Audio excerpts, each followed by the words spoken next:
आज ना मेरी रिक्वेस्ट है तुम लड़कों के लिए, खुदा का नाम है, खुदा का नाम है, अगर तुम लोगों ने लड़की से प्यार नहीं ना करते तो उसको बोलो कि हमें तुमसे मोहब्बत नहीं है, उसको और धोखे में मत रखो।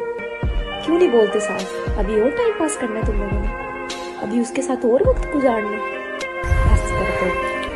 किस लड़की की बात कर रही है?